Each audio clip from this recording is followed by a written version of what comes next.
बड़े बड़े सीईओज को मैंने पूछा है, मल्टीनेशनल कंपनीज के सीईओज को, कि the person to whom you are paying more than 10 crore rupees per annum in salary, what do you ask them in their interviews? तो एक बड़े मल्टीनेशनल कंपनी के सीईओ ने मुझे पूछा था कि Swami this is the first time I am asked this, कभी हमने ये नहीं सोचा था। मैंने बोला कि क्योंकि कई एग्जीक्यूटिव्स हैं, उनकी एनुअल तनख्वाह है 50 करोड़ 100 करोड़। मैं जागृत अवस्था में बोल रहा हूँ। ये बहुत बड़ी सॉफ्टवेयर बनाने वाली कंपनी है, ऑरेकल कंपनी है। आप नेट पे जाके ऑरेकल खोलना, एलिसन नाम डालना और उनकी तनख्वाह आप देखना। पिछले 5 साल की उनकी एवरेज तनख्वाह है $400 million per year. Silence. $400 million, $1 million मतलब 65 करोड़ गिन लो, चलो राउंड फिगर 70 करोड़ गिन लो। $1 million is $10 lakh is 7 crore rupees. So 400 million is 2800 crore rupees per annum salary. अब देख लेना, मैं नाम देता हूं, Ellison, ELLISON, he is the CEO of Oracle. आप नाम देख लेना।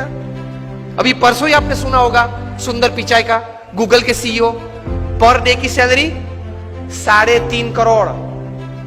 परसों ही न्यूज थे, हाँ 2 दिन पहले न्यूज थे। लास्ट ईयर फाइनेंशियल ईयर की पूरी सैलरी उनकी 1285 करोड़ थी। हम दिल्ली में एक फंक्शन में साथ में थे, मंच पे बैठे थे। मैंने उनको पूछा कि दोज एग्जीक्यूटिव्स हुम यू पे मोर देन 10 करोड़ और 25 करोड़, उनको इंटरव्यू में आप पूछते क्या हो? क्योंकि उनके पास डिग्रीज तो एक्स्ट्रा ऑर्डिनरी है। He is a double MBA from LSE और हार्वर्ड। एकेडमिक्स तो पूछना नहीं है। इतनी बड़ी तनख्वाह देते हो तो वो 10-15 साल का अनुभव तो है उसको। 10-15 साल में उसने 50,000 करोड़ 1 लाख करोड़ मैनेज किए हैं, हर साल टर्नओवर किया है। ऐसी कंपनीज में ही बड़ी बड़ी पोजीशंस में वे रहे हैं। तो उनको नेटवर्किंग में पूछना नहीं है, एडमिनिस्ट्रेशन में पूछना नहीं है, HR में पूछना नहीं है, मैनेजमेंट में पूछना नहीं है, ग्रोथ के बारे में आपकी क्या सोच है वो पूछना नहीं है। आप पूछते क्या हो उनको इंटरव्यू? उन्होंने मुझे एक बहुत अच्छी बात बताई कि स्वामी जी, इन कक्षा के लोगों को जिनको हम ये प्रकार की तनख्वाह देते हैं, उनको इंटरव्यू में एक ही प्रश्न पूछते हैं। I was like very surprised. मैंने बोला एक ही प्रश्न पूछते हो? कहाँ? और उनका उत्तर वे 20-25 मिनट तक देते हैं, तभी उत्तर पूरा बनता है। That was more surprising. I said, what do you ask?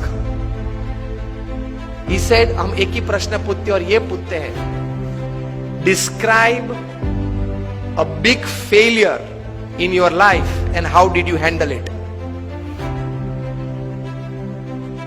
प्रश्न क्या पूछते हैं इन कक्षा के लोगों को? Describe a big failure in your life. आपके परफॉर्मेंस के बारे में हमें कुछ पूछना नहीं है कि मैं पहली कंपनी में था, वहां 200% सेल बढ़ा दिया, दूसरी कंपनी में था, वहां 500% ग्रोथ कर दिया। वो हमें नहीं सुनना है। वो था आप लोग सब जो यहां बैठे हो, जो इंटरव्यू वाले देने आए हो, जिनको हम ये तनख्वाह देने वाले, सबके पास ऐसी परफॉर्मेंस स्टोरीज है, ये कॉमन है, ये हमको नहीं पूछना है। पूछना क्या है? Describe a big failure of your life and how did you handle it. Simple. Performance से आपका कैलिबर का टेस्टिंग नहीं होता। वो तो किसी को भी चांस मिल जाता है, प्लेटफॉर्म मिल जाता है तो कूद लेता है। How did you handle failure? How did you handle a setback? How did you handle a fall in your life? That is important. क्योंकि अब रूटीन में जब हमारी अगर हमने आपको हायर कर लिया, रूटीन में हमारी कंपनी चलती होगी, तो आप तो अच्छा परफॉर्मेंस दिखाई नहीं वाले हो। लेकिन कंपनी में अगर बड़ी आफत आ गई तो आप क्या करोगे वो बताओ। बाकी तो आपकी जगह और कोई भी ये कंपनी चला लेगा। Isn't it a very important question? उसमें वो मल्टीनेशनल कंपनी के CEO ने मुझे बताया कि स्वामी, इसके उत्तर में उसको 20-25 मिनट हम देते हैं और उसमें भी हम ये जांच करते हैं कि किस प्रकार के विचार और प्रैक्टिसेस उसने अप्लाई किए, वो साइड में रखते हैं। किस प्रकार के एटीट्यूड्स उसने उस वक्त रखे, उस पे हम गौर रखते हैं। What we see in his answer is not what he thought during failure, not practicals what he applied to come out of that failure. What we see is what type of attitude he kept when he was a failure, when he met failure in his life. तो महान लोग ये परिस्थिति में इस प्रकार के attitude रखते हैं। तो इसमें ये बात आती है गम खाने की। ये बहुत बड़ा विचार जो प्रमुख स्वामी महाराज ने दिए, उसमें कई प्रकार के ऐसे अर्थ आ जाते हैं। That is the greatness of life. How do you handle failures? Failure handle में सिर्फ आपका एटीट्यूड, एक ही शस्त्र आपके पास रहता है। हां, ऐसी परिस्थितियां जीवन में आएगी जब आपके मोबाइल नंबर में 400 फोन होंगे, किसको फोन करूं, वो तकलीफ में आ जाएंगे आप। Even if you are the Sahara of thousands of homes, when you are lying बेसहारा in Tihar for 4 years, किसको फोन करूं? उनके मन में भी दिक्कत होगी ना कि अभी 4 साल से 10,000 करोड़ के रुपए के व्यक्ति तिहाड़ में है, किसको फोन करते होंगे वो? मोबाइल में तो होंगे 1000 से ज्यादा नंबर। आपके सिटी के, बैंगलोर के किंग ऑफ द स्काईज जब भारत छोड़ना पड़ा, तब भारत का पासपोर्ट नहीं यूज कर पाए, डिप्लोमेटिक पासपोर्ट पे भाग गए ना। अभी वापस लाने की सब प्लानिंग चल रही है, आएंगे शायद, और अगर मुंह खोलेंगे बड़े बड़े तकलीफ में आने वाले हैं।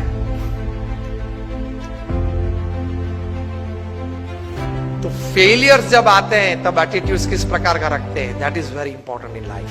ब्लेम गेम चालू हो जाती है। तो ये व्यक्तिगत जीवन में है। तीसरा एक बात कार्य दृष्टि से, कि कर्म करना हमारा अधिकार है, फल पे हमारा अधिकार नहीं है। If there are 100 things which are in your control that you can effect the end result, there are 1000 factors which are not in your control which can negatively effect the end result. Yes और no? आपने बड़ा अच्छा धंधा चालू कर दिया, लेकिन government की पॉलिसी बदल गई तो?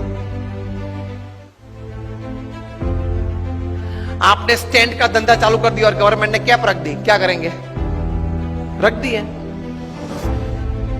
और कहीं कैप्स आने वाली है। मतलब there are thousands of factors which are not in your control which can actually effect end result. इसलिए श्रीमद् भगवद गीता में भगवान श्री कृष्ण ने लिखा है कि you do your job in the best knowledge and the best practices that you have, and result Lord Krishna says I will decide. आपके पूर्व के जो कर्म हैं, आपने जिस भावना से वो कर्म किया है, जिस स्वार्थ से वो कर्म किया है, जिस एक दोनों को धक्का मार के आगे निकल गए हो, वो सब भी गिनती में तो लेना पड़ेगा ना। वो सब वो हिसाब से फाइनल रिजल्ट आता है। अगर ये बात को समझ ले तो आप कभी डिप्रेशन में नहीं आओगे, कभी स्लीपिंग पिल की आपको जरूरत नहीं पड़ेगी।